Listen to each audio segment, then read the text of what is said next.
ایسا شخص جو 5 وقت کی نماز باجماعت مسجد میں پڑھا کرتا ہے اور ہر سال کئی روپے غریبوں میں بانٹتا ہے، لوگ اس کی بہت عزت بھی کرتے ہیں اور مثالیں بھی دیا کرتے ہیں۔ جیسے ہی قیامت کے دن آیا تو وہ اللہ تعالیٰ کے سامنے پہنچا اور اللہ تعالیٰ نے اس سے کہا، تم نے جو کچھ کیا وہ میرے لیے نہیں کیا، اس لیے آج تمہارا ٹھکانہ جہنم ہے۔ کیا آپ سوچ سکتے ہیں ایک ایسا گناہ جو آپ کی ساری نیکیوں پر پانی پھیر دے، اور گناہ کرنے والا کوئی ڈاکو، چور یا شرابی بھی نہیں ہے۔ یہ گناہ کرنے والا ایک روزے دار، ایک نمازی بھی ہو سکتا ہے۔ آج ہم بات کرتے ہیں 3 ایسے بڑے گناہ کے بارے میں جو بہت لوگوں کو پتہ نہیں ہے، اور ایک عام مسلمان بھی انجانے میں ان بڑے گناہوں کا شکار ہو جاتے ہیں، اس لیے ویڈیو کو بنا سکپ کیے ضرور دیکھیں۔ سب سے پہلے بات کرتے ہیں کفر کے بارے میں۔ پوائنٹ ٹو پوائنٹ سمجھتے ہیں کہ آخر کفر کسے کہتے ہیں۔ اسلام میں کفر کا سمپل سا مطلب بتا دیا گیا ہے۔ اللہ تعالیٰ کو، اس کے رسولوں کو، فرشتوں کو، آسمانی کتابوں کو، قیامت کے دن پر یا مرنے کے بعد دوبارہ زندہ کیا جانے پر، ان عقیدوں میں سے کسی ایک کو بھی صاف صاف انکار کر دینا، یہ کفر ہے۔ جیسے اللہ تعالیٰ کو نہیں ماننا۔ کفر کے کئی سارے ٹائپس ہیں، لیکن جو امپورٹنٹ ہے میں وہ بتاتی ہوں۔ پہلا، کفر انکار۔ یہ وہ کفر ہے جس میں ایک انسان دل اور زبان دونوں سے سچائی کو انکار کر دیتا ہے، جیسے ابو جہل نے کیا تھا۔ دوسرا ٹائپ بہت خطرناک ہے۔ اس میں انسان زبان سے تو کہتا ہے کہ میں ایک مسلمان ہوں، لیکن وہ اللہ تعالیٰ کو نہیں مانتا اور نہ ہی اس کے دل میں یقین ہوتا ہے، وہ صرف اپنے فائدے کے لیے مسلمان بنتا ہے۔ تیسرا ہے کفر نعمت۔ یہ ایک ایسا کفر ہے جس میں اکثر عام مسلمان پھنس جاتے ہیں، جیسے کہ اللہ تعالیٰ نے ہمیں زندگی دی، صحت دی، پھر بھی کئی لوگ شکایت کرتے ہیں کہ اللہ تعالیٰ نے مجھے کچھ بھی نہیں دیا، یا یوں کہتے ہیں کہ اللہ تعالیٰ کو میرے ساتھ ہی ایسا کرنا تھا۔ کفر میں داخل ہو جاتے ہیں۔ ایسی باتیں کفر کی ہیں۔ کفر کا سیدھا اثر یہ ہوتا ہے کہ انسان کو اسلام کے دائرے سے پوری طرح باہر نکال دیتا ہے۔ اگر کوئی شخص کفر پر مرتا ہے تو اس کے لیے آخرت میں ہمیشہ عذاب اور ناکامی ہے۔ اب آتے ہیں دوسرا اور سب سے بڑا گناہ، جس کا نام ہے شرک۔ شرک کا مطلب ہے اللہ تعالیٰ کی جو ذات ہے اور اس کے جو صفات ہیں ان میں سے کسی ایک کو شریک کرنا، یعنی برابر کا پارٹنر بنانا۔ جس طرح عبادت اور سجدہ صرف اللہ تعالیٰ کے لیے کرتے ہیں، اسی طرح دوسروں کے لیے سجدہ کرنا، ان سے مرادیں مانگنا، یہ شرک ہے۔ روزی دینا، اولاد کا دینا، مشکل کو دور کرنا، یہ صرف اللہ تعالیٰ کا کام ہے۔ لیکن اگر کوئی انسان کسی پیر، فقیر یا تعویذ سے یہ امید لگا کر بیٹھ جائے کہ یہ میری قسمت بدل دیں گے، تو یہ شرک ہے۔ اللہ تعالیٰ نے قرآن میں صاف صاف فرما دیا، اللہ تعالیٰ بے شک شرک کے گناہ کو کبھی معاف نہیں کرے گا، اور اس کے علاوہ جو بھی گناہ ہیں وہ جسے چاہے معاف کر دے گا۔ شرک کی اور ایک قسم یہ بھی ہے کہ اللہ تعالیٰ کے قانون اور اس کے فیصلوں سے زیادہ کسی انسان کے ڈر سے اللہ تعالیٰ کے حکموں کو توڑ دینا اور غلط راستے پہ چل کے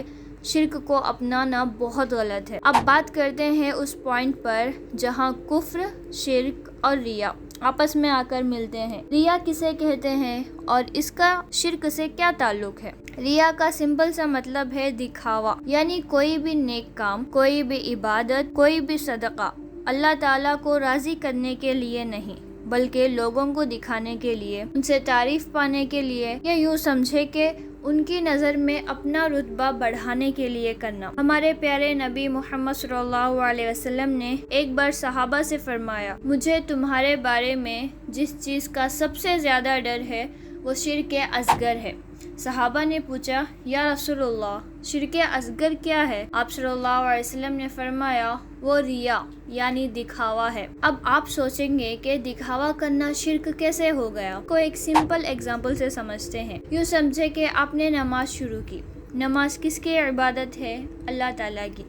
لیکن جیسے ہی آپ نے دیکھا کہ آپ کے پیچھے کوئی کھڑا ہے، تو آپ نے اپنی نماز کے رکوع اور سجدے لمبے کر دیے تاکہ اس کو لگے کہ کتنی اچھی نماز پڑھتا ہے۔ بس یہی وہ پل ہے جہاں آپ نے شرک کر دیا، کیونکہ آپ نے اس نماز میں جو صرف اللہ تعالیٰ کے لیے تھی اس انسان کی تعریف کو بھی شریک کر لیا، کیونکہ آپ اس وقت اللہ کو نہیں بلکہ انسان کو خوش کر رہے تھے۔ قیامت کے دن اللہ تعالیٰ ان سے کہے گا، جاؤ آج اپنا بدلہ انہی لوگوں سے جا کر مانگ لو جنہیں دکھانے کے لیے تم دنیا میں نیک کام کرتے تھے۔ دیکھو کیا آج ان کے پاس تمہارے لیے کوئی جنت یا ٹھکانہ ہے؟ سوچئے اس دن کیا حالت ہوگی ہماری ساری نیکیاں، چاہے ہم نے لاکھوں روپے صدقہ کیے ہوں، راتوں کو جگ جگ کر روئے ہو، اگر نیت میں دکھاوا آ جائے تو سارے اعمال زیرو ہو جائیں گے۔ اب یہ سوال آتا ہے کہ اگر ہم کوئی بھی اچھا نیک کام کریں وہ صرف اللہ تعالیٰ کی رضا کے لیے، لیکن بعد میں لوگ اس کی تعریف کر دیں تو کیا یہ بھی ریا ہے؟ بالکل نہیں۔ اگر آپ کا ارادہ شروع سے صرف اللہ تعالیٰ کو راضی کرنے کے لیے تھا اور کام ختم ہونے کے بعد لوگوں نے آپ کو دیکھا اور آپ کی تعریف کی تو یہ ریا نہیں ہے، بلکہ حدیث کے مطابق یہ مومن کے لیے اسی دنیا میں اللہ تعالیٰ کے طرف سے ایک جلد ملنے والا تحفہ ہے۔ ریا تب ہوتا ہے جب آپ شروع ہی اس نیت سے کرتے ہیں کہ لوگ تعریف کریں۔ کیا سوشل میڈیا پر اسلامک پوسٹ ڈالنے سے یا قرآن کی تلاوت کا ویڈیو ڈالنے سے بھی ریا میں داخل ہے؟ یہ پوری طرح آپ کی نیت پر ڈیپینڈ کرتا ہے۔ اگر آپ کا مقصد یہ ہے کہ لوگ دین سیکھیں، ہدایت پائے، تو یہ صدقہ جاریہ ہے، اس کا ثواب آپ کو ملتا رہے گا ایون آفٹر ڈیتھ۔ لیکن اگر آپ کے اندر دل میں نیت بدل جائے تو وہ ریا میں داخل ہو جائے گا۔ ان تینوں بیماریوں کا صرف ایک علاج ہے، اخلاص، یعنی ہر کام میں سچائی اور ایمانداری ہونا۔ ایک چھوٹا سا واقعہ ہے۔ بغداد میں ایک شخص رہتے تھے جو اپنی پرہیزگاری اور عبادت کے لیے پورے شہر میں مشہور تھے۔ ان کا ایک معمول تھا کہ وہ پچھلے 30 سالوں سے مسجد میں 5 وقت کی نماز پہلی صف میں کھڑے ہو کر پڑھتے تھے۔ 30 سالوں سے ایک دن بھی ان کی پہلی صف نہیں چھوٹتی تھی۔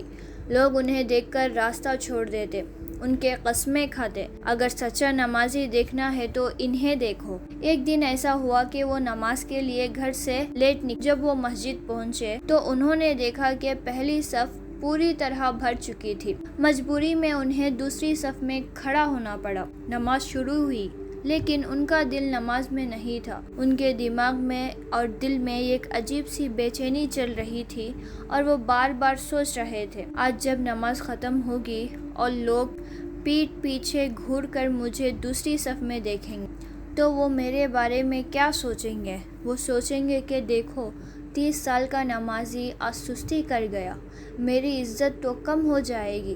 جیسے ہی نماز ختم ہوئی انہوں نے لوگوں کے ڈر سے اپنا چہرہ چھپانے کی کوشش کی اور اسی لمحے ان کے دل پر ایک زور کا جھٹکا لگا، ان پر ایک خوفناک حقیقت کھلی جسے سوچ کر وہ رونے لگے۔ انہوں نے خود سے کہا، اے نفس برباد ہو گیا تو، پچھلے 30 سالوں سے جو تو پہلی صف میں نماز پڑھ رہا تھا وہ اللہ کو خوش کرنے کے لیے نہیں تھا بلکہ وہ اس ڈر سے تھا کہ لوگ تجھے دوسری صف میں نہ دیکھ لیں۔ تو اللہ کے لیے نہیں بلکہ لوگوں کی نظروں میں اپنی عزت بچانے کے لیے پہلی صف میں دوڑتا تھا۔ اس شخص نے ایک دن کی بے چینی سے اپنے 30 سال کی نیت کو پکڑ لیا۔ انہوں نے وہی رو رو کر توبہ کی اور اپنی پچھلے 30 سال کی ساری نمازیں دوبارہ ادا کی، کیونکہ انہیں یقین ہو گیا تھا کہ ان کی نیت میں دکھاوا شامل ہو چکا تھا۔ اس سے ہمیں پتہ چلتا ہے کہ ایمان کا تعلق ریا سے نہیں ہے بلکہ اخلاص سے ہے۔